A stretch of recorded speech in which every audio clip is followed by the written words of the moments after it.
Hello everybody and welcome to the Redmen TV. My name is Dan Club and I am about to deliver my match reaction after the Reds ruthlessly put 4 past their Austrian visitors to Anfield, Lask. Pretty routine night's work, all things considered, I think, from a Liverpool point of view. Started off strong. The game was a little bit end-to-end, to be fair. I think perhaps more than Jurgen Klopp would have liked, but all in all, it was never really in any doubt. We went strong with the starting lineup. Klopp pretty much sent out a team to get the job done within the first sort of hour, get the game wrapped up, put it to bed nice and early, and then get some of the big hitters off.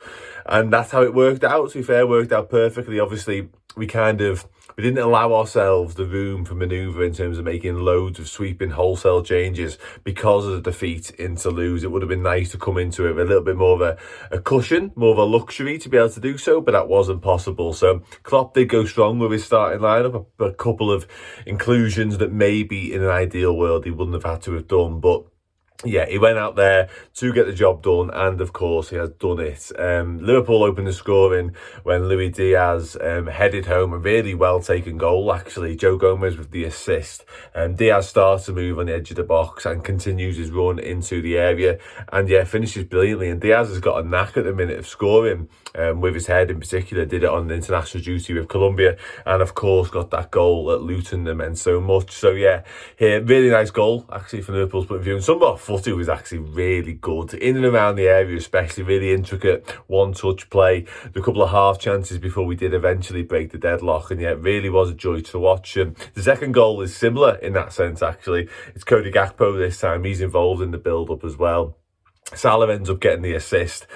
Simple finish for Gakpo, literally a yard out, couldn't miss, doubled the lead, and he was a threat all night, Cody Gakpo, to be fair. He looked desperate to score. He's been speaking this week about how he had a frustrating start to the season, and you can tell with the Jota injury, you can tell he senses an opportunity, and I thought Gakpo was dangerous throughout, I really do, and he looked desperate to sort of make a mark on the game, and he did that quite early on. But as I mentioned earlier, Liverpool couldn't keep the back door shut. Like, as much as we didn't concede and we get a clean sheet, a lot of that is down to Kevin Kelleher later on. He has to make some big saves, but even before that, like, Lask were getting some joy. More often than not, they were getting in behind us a little bit too easily, perhaps, but Konate's last-ditch defending was really good at times. Quansah, likewise, he was an absolute man-mountain at the back. Like, we found something special in that kid, we really have. I'm such a fan of his. His use of the ball is brilliant, but when he's asked to defend, he's absolutely top class as well. So, big fan for Liverpool this season, Joel Quansah, and tonight was yet more proof of that, really. But, yeah, Liverpool, to a man, were pretty much excellent. Harvey Elliott was really lively. I thought he had a really good game, actually. Kostas Tsimikas, likewise. I thought this was probably Endo's best game in Liverpool shirt as well. Gravenberch with some really classy touches. Like, he does things with a footy that not many can do. He's very Thiago-esque in that, I've said it before, but he has some frustrating moments as well around Gravenberch. But there are times when you watch him and you're off your seat, you're just purring at what he can do. He really does make things happen. He's a joy to watch. But yeah, Liverpool went in 2-0 at half-time, all very comfortable. It's Cody Gakpo wins the penalty for the third, nailed on pen. It's actually a poor pass, to be honest. He kind of like tries to lay it into the feet, gets it all wrong, and has to chase his own ball. But he gets there first, ahead the keeper, and the keeper just wipes him out. Nailed on pen. And Mo Salah, of course, makes no mistake from the penalty spot, which we weren't able to say too long ago because he kept missing penalties. But now he's absolutely back to his best on them. Keeper doesn't even move, fires it in the bottom right-hand corner. Goal 199 for Mohamed Salah. Not bad, is it? And he looked desperate for 200, but he got taken off. Liverpool started to ring the changes not long after it went 3-0. No real surprises there. He went strong, actually. Nunes and Trent and Curtis Jones all came on. Didn't really weaken the side at that point. We got some lads off and got some rest, but yeah, we didn't really go with the kids like I thought we might. That came a little bit later when Bradley and Luke Chambers came on. But yeah, really impressive for Liverpool. And the scoring wasn't done there.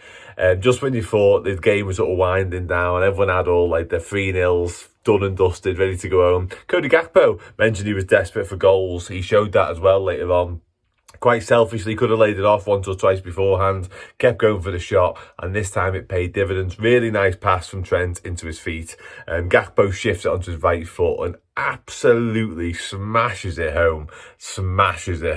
Quite central, really, to be fair, but the power on the shot gives the keeper literally no chance, and the keeper been good for a while, actually, in the second half. So, yeah, like I say, good night's work for the Reds. Jurgen Klopp will be delighted. Look like, touch wood, pretty much unscathed as well from Liverpool point of view. No real sort of fitness concerns, injuries arising. So, yeah, perfect night's work.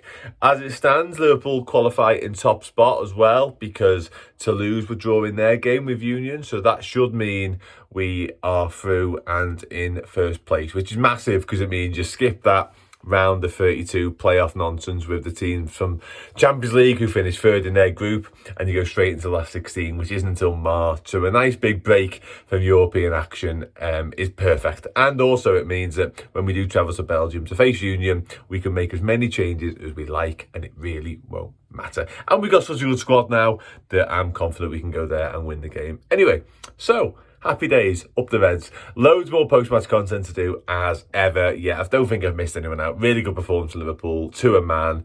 Impressive. Some more than others, really stepping up and staking a claim for a starting berth in some Premier League games. So yeah, boss, happy days. Until next time, take it easy.